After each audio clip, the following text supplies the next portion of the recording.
Hello and welcome to my review of the Klecker Cordovan UK. I've never heard of Klecker knives before. Go check them out, go check out their website. It's kleckerknives.com. Who are they? Well, they're a father and son collaboration. They love knives and share that passion with everyone, and especially those that want to learn more about knives in safe and fun ways. A bit like myself, really, I suppose. Glenn, he's the father. He's a Marine veteran. He's served in the Middle East, if that sways your opinion anyway.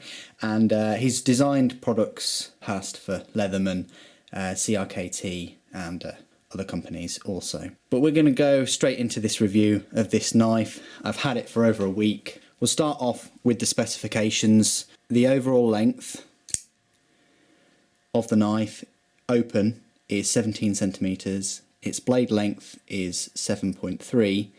Its blade thickness is 0.26. And its weight, I weighed it myself, it's about 100-ish grams or 3.5 ounces. It's a nice looking knife, I will give it that. It is very eye-catching, very eye-popping. Definitely looks the business. Price, we'll start off there.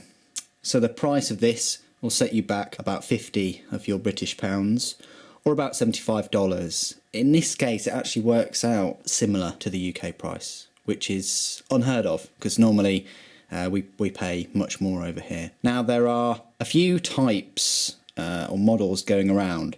This is the Cordovan UK. You'll know that because there's no locking mechanism. Even though that looks like a locking mechanism, it doesn't, you don't have to disengage a lock to disengage the blade. But there's also the Cordovan Light, which is exactly the same as this, but it locks, and the full fat Cordovan, which is just called the Cordovan. The difference is the Light, this has a 2.9 inch, well, this is the UK, but the Light and the UK have 2.9 inch blades, and the normal one, the Cordovan, has the 3.6 inch blade. The handles are a gunmetal grey stainless steel, and then they say it's layered brown and black G10 inserts complemented with polished brass accents. To me that looks red, guys. I don't know about you, but that certainly doesn't look brown. It looks red. If you must know, the handle steel is 2CR13 SS, and also the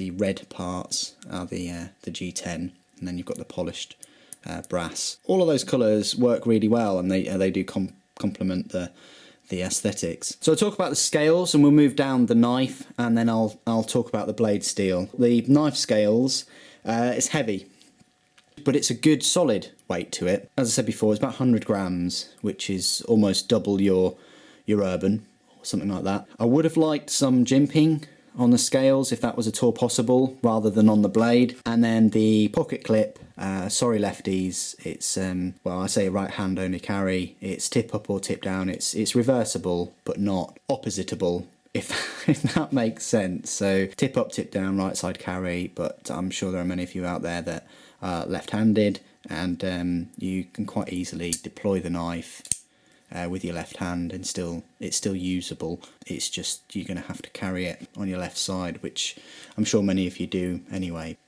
The blade shape is a plain edge drop point, and the steel is 12C 27 SS. We'll talk about that in a little bit. Really useful blade shape, and I really like the deployment. You can kind of flick it out. It's still flickable outable or flippable, and I like how the button becomes part of the knife and choil for protection for your finger, I suppose.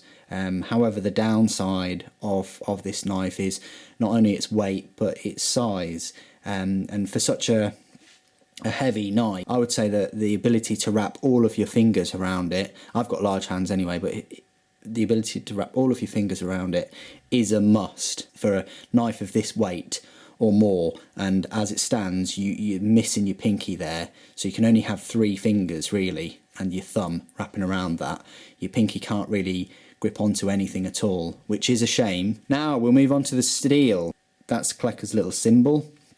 It says NT03A got patent number, it says Klecker Knives, but doesn't say the knife steel. I would have liked them to have put the blade steel on here. I can't see any reason why they haven't. It's not a bad steel, it's very good steel. If you haven't heard of it before, well, it's Sandvik, so go on smt.sandvik.com. Don't just believe what I say.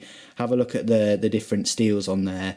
If you've heard of Sandvik before, you may have heard of it from Kershaw Knives, the Skyline.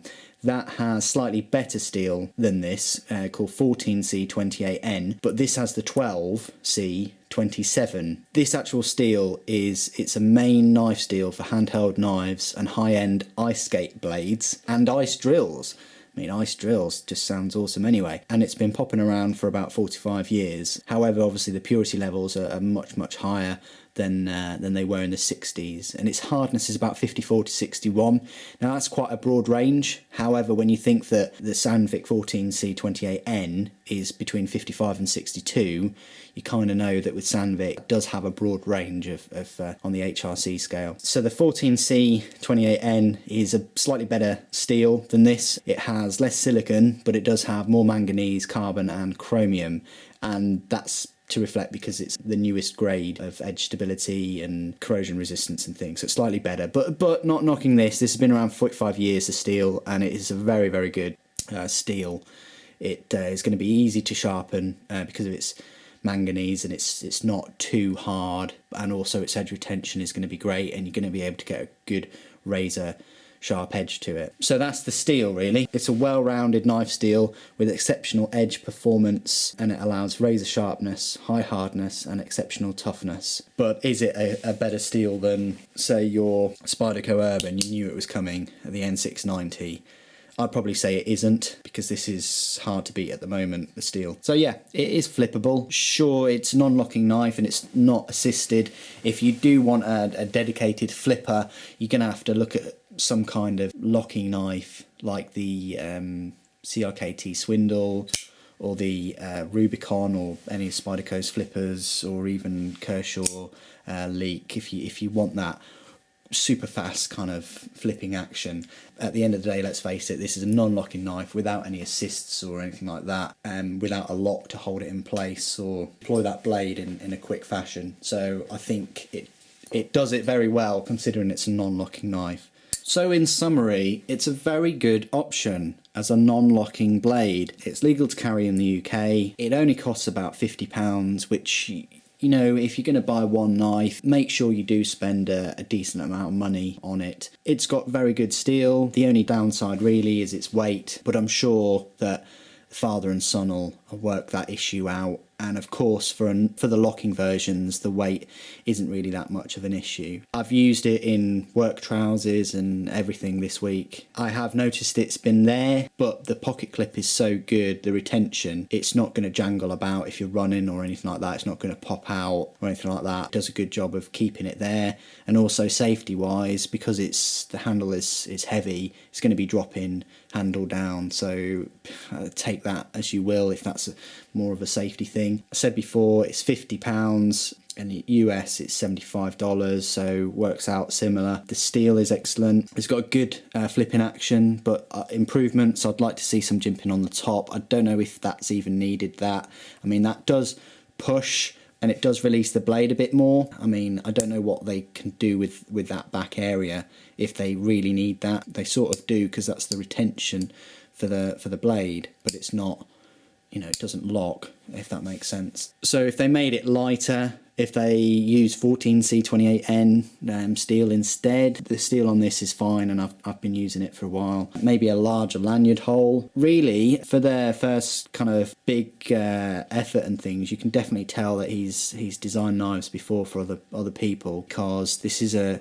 good design knife, and it looks the business too, and it ticks a lot of boxes, and it's at I'd say competitive price. Yeah, we'd all like it £10 cheaper at £40 or something like that. I think at £40 it would be a bargain, but in this case I think its current price is justified for what you're actually getting. I mean, I will be doing a a UK legal knife versus kind of video before Christmas, so stay tuned for that, and I'll be going through lots of positives and negatives of all of the UK legal knives that I have. As it stands, it's an excellent knife, so I've added this to my current pocket rotation of UK legal knives. Very useful, great blade shape. But what do you guys think? What are your opinions on it? Do you have the knife? What's your experiences of it? Have you got any ways it could be improved? I'll leave that up to you. Thanks ever so much for joining me today. Thank you for watching.